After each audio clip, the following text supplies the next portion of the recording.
Hello प्यारे बच्चों, आप लोगों का बहुत बहुत स्वागत है हमारे यूट्यूब चैनल में। आज हम लोग पढ़ने वाले हैं अलंकार के बारे में। तो चलिए इसे शुरू करते हैं। तो अलंकार बेसिकली होता क्या है? देखिए, अलंकार का जो अर्थ होता है वो होता है आभूषण। क्यों? क्योंकि जिस प्रकार से यदि हम गहने पहनते हैं या फिर अच्छे वस्त्र पहनते हैं तो हमारी शोभा बढ़ जाती है, उसी प्रकार से यदि हम अलंकार का प्रयोग अपने काव्य में अगर हम अलंकार का प्रयोग अपने काव्य में करेंगे तो उसी प्रकार से हमारा जो काव्य है उसकी भी सुंदरता बढ़ जाती है।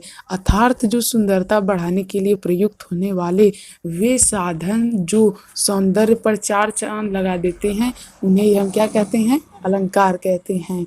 तो जो अलंकार होता है वो बेसिकली क्या करता है? हमारे काव्य की सुंदरता बढ़ाता है। यानी कि हम जो कुछ भी अपने कविता में या फिर अपने पोयम में या फिर हम जो कुछ भी दिखा रहे हैं उसमें अगर हम अलंकार का प्रयोग करें तो उसकी सुंदरता बढ़ जाती है। तो चलिए अब हम ध्यान देते हैं इसकी परिभाषा पे। तो इसकी परिभाषा यहाँ पे दी गई है, आप लोग इसे याद कर लें। जिन गुण धर्मों द्वारा काव्य की शोभा बढ़ाई जाती है उन्हें अलंकार कहते हैं। वैसे तो आप इसे याद भी कर सकते हैं। ध्यान दीजिए कि आप लोगों के पास इस समय एक कॉपी और पेन होनी चाहिए ताकि आप इन सभी चीज़ों को नोट कर सकें, या फिर आप चाहें तो इसका स्क्रीनशॉट भी ले सकते हैं। तो इस पेज का स्क्रीनशॉट ले लीजिए क्योंकि इसमें आपको परिभाषा दी गई है और अलंकार का अर्थ दिया गया है। तो उम्मीद है आपको अलंकार बहुत ही अच्छी तरीके से समझ में आया होगा। तो यदि आप हमारे चैनल पर नए हैं तो हमारे चैनल सब्सक्राइब करना ना भूलें। अब हम पढ़ेंगे अलंकार के भेद। काव्य में कभी कभी अलग शब्दों के प्रयोग से सौंदर्य में वृद्धि आ जाती है तो कभी अर्थ में चमत्कार पैदा करके। इस आधार पे अलंकार के दो भेद होते हैं। मतलब कि जो अलंकार होता है उस अगर हम अपने काव्य की सुंदरता बढ़ाना चाहते हैं तो हम अलंकार का प्रयोग करते हैं। और काव्य की सुंदरता दो तरीके से बढ़ती है, या तो हम यूनिक शब्द का या फिर अच्छे अच्छे शब्दों का प्रयोग करें तब हमारे काव्य की सुंदरता बढ़ती है, या फिर अच्छे अर्थ का अगर हम प्रयोग करें। यानी कि अगर जो हमारा पाठक है जो उस हमारी कविता को पढ़ रहा है, अगर पढ़ने वाला अर्थ अच्छे समझ जाता है और अर्थ से चमत्कार पैदा होता है या फिर अर्थ के माध्यम से उसे अच्छा लगता है, तब वहाँ पे हम अपने काव्य की सुंदरता प्रयोग कर सकते हैं। मतलब काव्य में सुंदरता ला सकते हैं। जैसे कि अगर हम शब्दों के माध्यम से अपने काव्य को सुंदर बना रहे हैं तो ये शब्दालंकार होता है, और अगर अर्थों के माध्यम से बना रहे हैं तो ये अर्थालंकार होता है। उम्मीद है आप लोगों को यहाँ तक बहुत ही अच्छी तरीके से समझ में आ रहा होगा। तो चलिए अब हम पढ़ते हैं शब्दालंकार और अर्थालंकार के बारे में।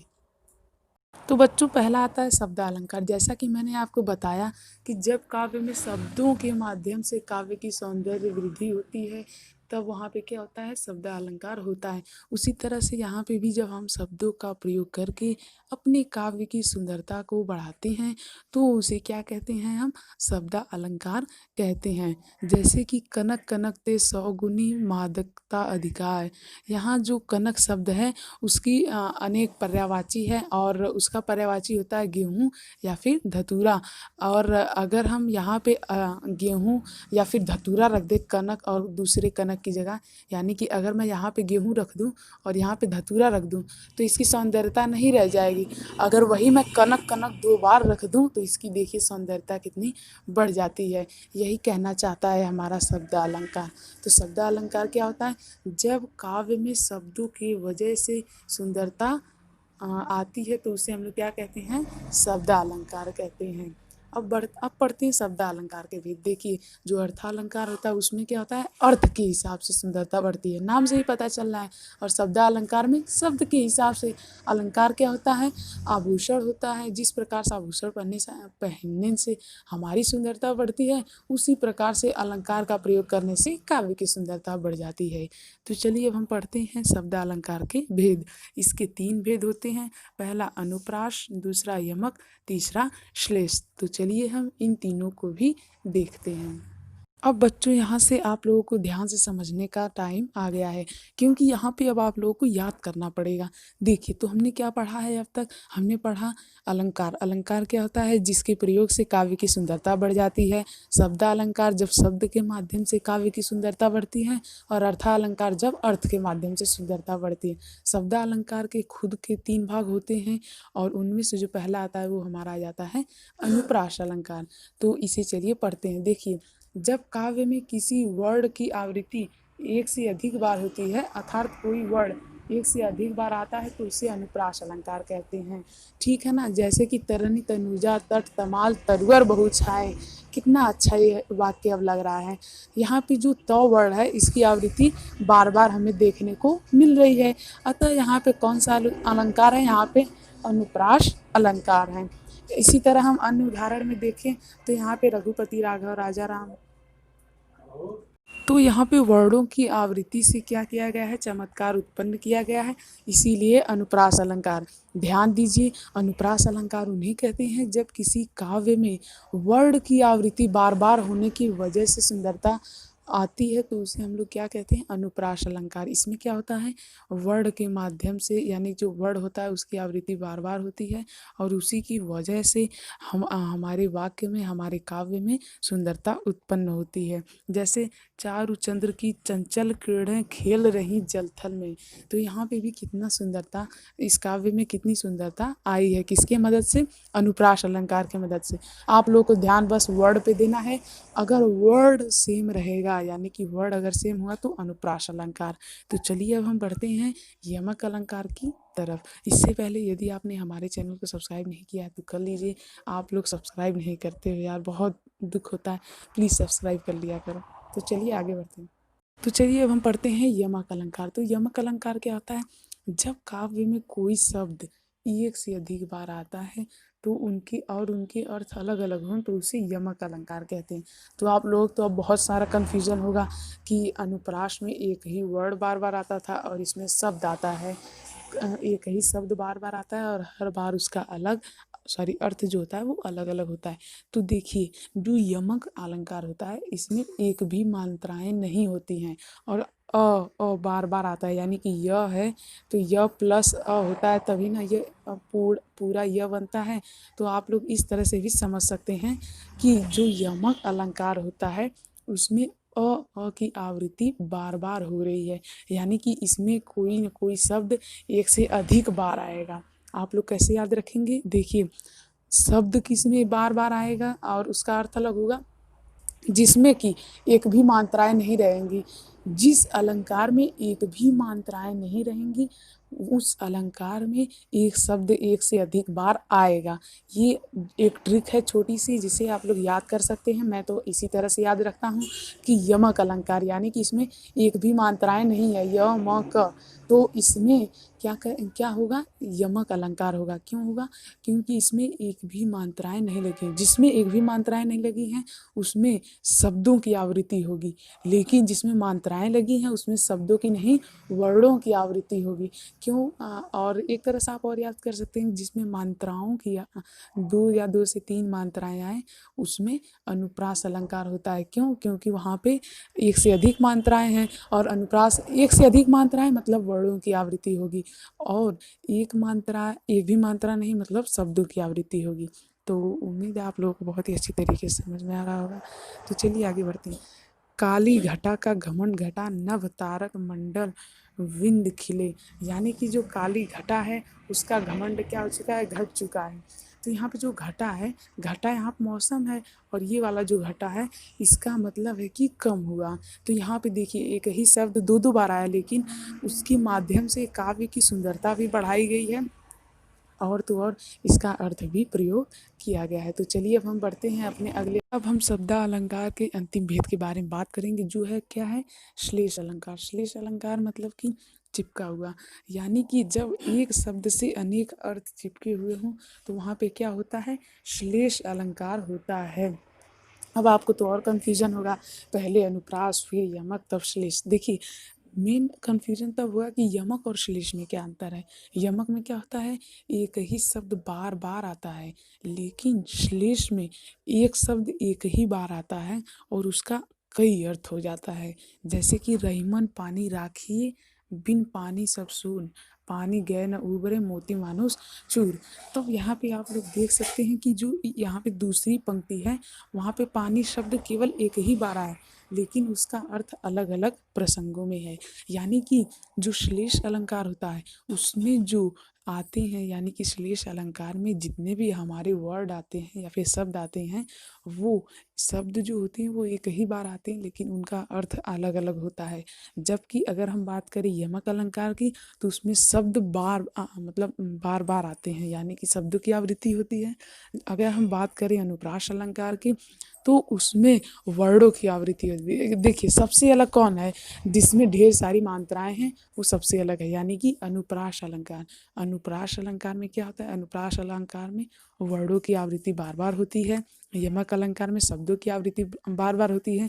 श्लेष अलंकार मतलब कि चिपका हुआ, यानी कि एक ही शब्द से कई अर्थ चिपके हुए होते हैं। तो उम्मीद है आप लोगों को बहुत ही अच्छी तरीके से समझ में आ रहा होगा। अगर यहाँ तक समझ में आ रहा है तो हमारे चैनल को सब्सक्राइब करना ना भूलें। तो चलिए हम आगे बढ़ते हैं। तो बच्चों अब हम लोग पढ़ेंगे अर्थालंकार के बारे में। जैसा कि मैंने आपको पहले ही बताया था कि जब शब्दों में अर्थ के माध्यम से चमत्कार उत्पन्न होता है तो वहाँ पे अर्थालंकार होता है। उसी तरह से यहाँ पे भी अर्थ के माध्यम से जब काव्य में सुंदरता आएगी तो उसे हम लोग अर्थालंकार कहते हैं। तो उम्मीद है आप लोगों को अर्थालंकार का मतलब समझ में आ गया होगा। तो चलिए अब इसके इसके भेद के बारे में पढ़ते हैं। अर्थालंकार के 5 भेद हैं: उपमा, रूपक, उत्प्रेक्षा, अतिशयोक्ति, मानवीकरण। तो जिस प्रकार से शब्दालंकार आपको कुछ कठिन महसूस हो रहा था, उस प्रकार से ये अलंकार आपको काफ़ी सरल महसूस होगा। क्यों? क्योंकि देखिए उपमा अलंकार में तुलना की जाती है, रूपक अलंकार में इसी से संबंधित है, मतलब कि जो ये सब हैं ये आपस में एक तरह से कनेक्टेड होते हैं। तो चलिए अब हम इन्हें अलग अलग तरीके से पढ़ते हैं और समझते हैं कि ये सब क्या होता है। क्या होता है उपमा अलंकार, क्या होता है रूपक अलंकार, क्या होता है उत्प्रेक्षा, अतिशयोक्ति और मानवीकरण अलंकार। तो चलिए इसे शुरू करते हैं।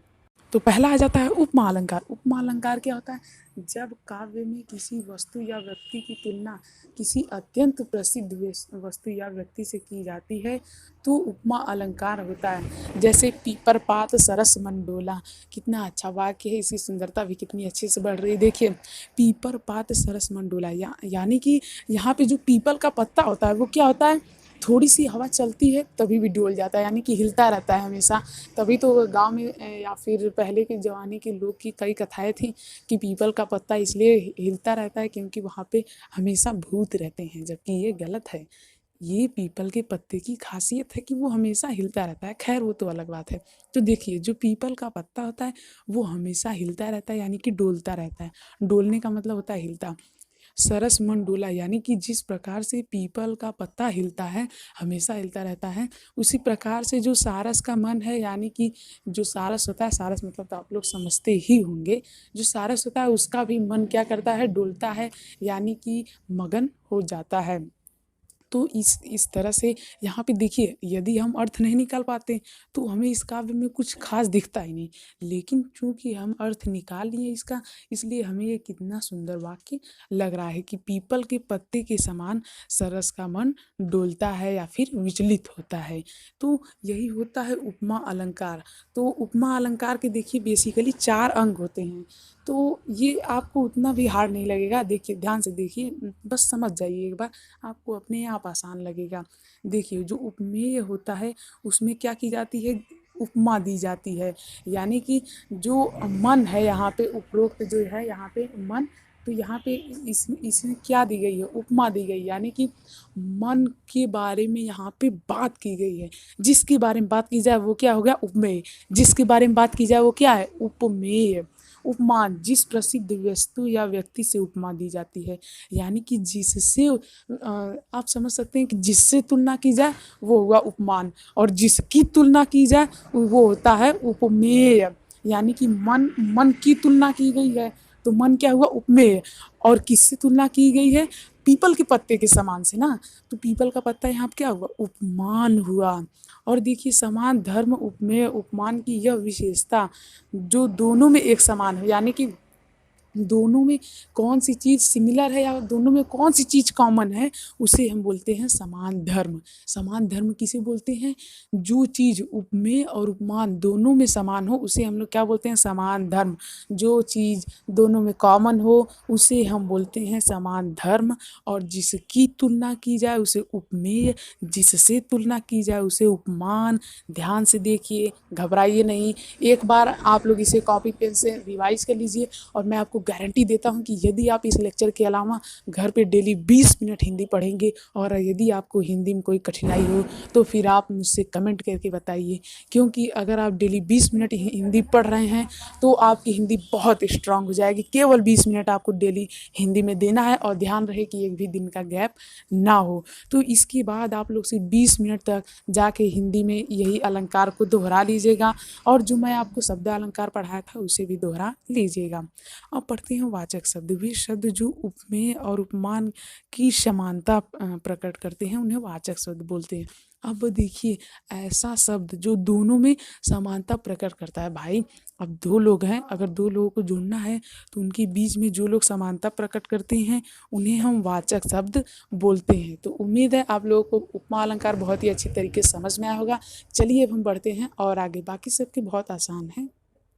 तो बच्चों, अब हम लोग पढ़ने वाले हैं उत्प्रेक्षा अलंकार। देखिए, उत्प्रेक्षा अलंकार में क्या होता है, जिस प्रकार से अभी तक हमने पिछले दोनों अलंकार पढ़े, एक उपमा अलंकार और एक रूपक अलंकार, तो उसमें क्या होता था कि जो उपमा अलंकार था उसमें तुलना की जाती है, और जो रूपक अलंकार था उसमें क्या की जाती है, उसमें कि मतलब कोई भी भिन्नता नहीं रह जाती है। लेकिन यहाँ पे क्या करते हैं, संभावना करते हैं, यानी कि यहाँ पे कल्पना की जाती है कि दोनों सेम ही हैं लेकिन होते नहीं हैं। जबकि जो हमारा रूपक अलंकार था उसमें दोनों ही सेम हम ले लेते थे। किसे सेम ले लेते थे? उपमेय और उपमा को हम एक समान अधिकार या फिर एक ही समान मानते थे। जबकि उत्प्रेक्षा अलंकार में क्या की जाती है, संभावना सिर्फ ली जाती है कि वे दोनों एक समान होंगे। तो ये जो डेफिनेशन है ये काफ़ी कठिन है। इसके बजाय आप लोग एक और डेफिनेशन याद कर सकते हैं समझने के लिए, कि जहाँ उपमेय में उपमान की संभावना या कल्पना की जाती है, सिर्फ इतना। जहाँ उपमेय में उपमान की संभावना या कल्पना की जाती है वहाँ उत्प्रेक्षा अलंकार होता है। क्या? जहाँ उपमेय में उपमान की संभावना या कल्पना की जाती है वहाँ पर उत्प्रेक्षा अलंकार होता है। जैसे कि अगर मैं आपको एक एग्जांपल दूँ तो, पाहुन ज्यों आयो हूँ गाँव के शहर के। यहाँ पे जो गाँव में मेहमान हैं वो शहर के हैं, यानी कि कल्पना की जा रही है कि गाँव में शहर के मेहमान आए हुए हैं, और जो मेघ हैं उन्हें मेहमान का दर्जा या फिर मेहमान की उपाधि दी गई है। तो उम्मीद है आप लोगों को उत्प्रेक्षा अलंकार बहुत ही अच्छी तरीके से समझ में आया होगा, और आज की इस वीडियो भी बहुत अच्छी तरीके से समझ में आ रही होगी। तो चलिए हम आगे बढ़ते हैं। उससे पहले अगर आपको ये वीडियो अच्छी लग रही है तो इसे लाइक करना ना भूलें। अब बच्चों, इसके बाद हम लोग पढ़ेंगे अतिशयोक्ति अलंकार। तो जो अतिशयोक्ति अलंकार होता है, यहाँ पे क्या होता है कि किसी व्यक्ति या फिर वस्तु के गुण को काफ़ी बढ़ा चढ़ा के कह दिया जाता है। यानी कि जो अब तक हमने तीनों अलंकार देखे उनमें क्या होता था, उपमा में तुलना की जाती थी, और जो रूपक अलंकार होता है उसमें कोई भी भिन्नता नहीं रह जाती है, कोई भी डिफरेंस नहीं रह जाता है, दोनों को सेम मान लिया जाता है। जबकि जो यहाँ पे हमारा तीसरा उत्प्रेक्षा अलंकार था वहाँ पे दोनों को समान होने की कल्पना की जाती थी।